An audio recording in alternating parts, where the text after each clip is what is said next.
Everyone আসসালামু আলাইকুম। আজকে তৈরি করব ঝাল পুলি পিঠা। এখানে আমি 1.5 কাপ পানি দিয়েছি। পানিটা ফুটে ওঠার পরে ওর মধ্যে লবণ দিয়েছি সামান্য পরিমাণে। তারপরে আমি চালের গুঁড়া দিয়েছি 1 কাপ। 1 কাপ চালের গুঁড়া দিয়ে আমি ভালোভাবে নাড়া দিয়ে চালের গুঁড়াটা সিদ্ধ করে নেব।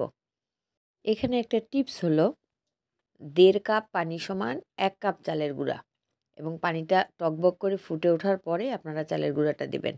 আমরা যদি কোনো বাটি দিয়ে 1 বাটি চালের গুঁড়া নিই, তাহলে ওই বাটি দিয়েই 1.5 বাটি পানি দেব।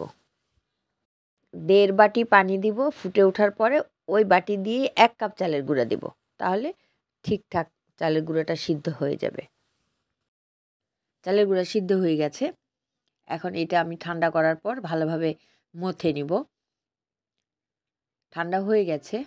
এখন আমি এটা একটা প্লেটে নিয়ে নিব। তারপর হাত দিয়ে ভালোভাবে মেখে নিব। মেখে একটা পাতলা রুটি তৈরি করে নেব।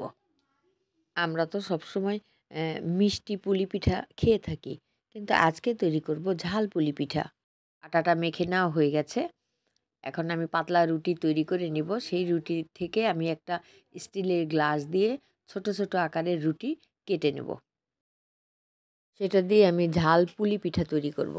আর পুলি পিঠা তৈরি করার জন্য আমি যে ডালের পুর রেডি করে রেখেছি, এটা আগেই আমি তৈরি করে নিয়েছি। ঠিক যেভাবে ডাল চচ্চড়ি করে ওইভাবেই ডালটা আমি চচ্চড়ির মতো বসিয়ে দিয়েছি। চচ্চড়িতে পানি থাকে আর এটা একদম শুকনো হবে। এখন ছোট্ট রুটির মধ্যে আমি ডাল নিয়ে নিলাম। তারপরে রুটিটা ডাবল করে এক পাশে আমি আঙুল দিয়ে মুখটা আটকিয়ে দিলাম। এটা খুব ভালো করে চাপ দিয়ে আটকে নিতে হবে, নাহলে খুলে গেলে ডালটা বের হয়ে যাবে। পিঠাটা এইভাবেও ভেজে নেওয়া যায়, কিন্তু আমি একটু ডিজাইন করে নেব। এটা হাত দিয়েও করা যায়, কিন্তু আমি কাঁটা চামচ দিয়ে এই ডিজাইনটা করব। এই ডিজাইনটা দেখতে ভালো লাগে।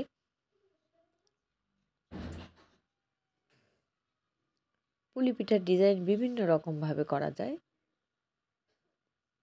কাঁটা চামচ দিয়ে সামনে দিয়ে আগে ডিজাইন তুলে নিয়ে পরে চামচের যে পিছনের অংশ থাকে সেটা দিয়ে একটু চাপ দিয়ে ডিজাইনটা তৈরি করে নেব।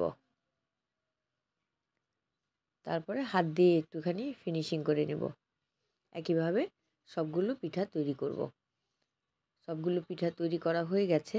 এখন আমি চুলায় একটা কড়াইয়ে তেল দিয়েছি। তেলটা গরম হয়ে গেছে। এখন এই পিঠাগুলি আমি ভাজতে দেব। এই সময় চুলার আঁচ মিডিয়ামে রেখে দেব। আস্তে আস্তে আমি উল্টিয়ে দিয়ে পিঠাগুলি ব্রাউন কালার করে ভেজে নেব।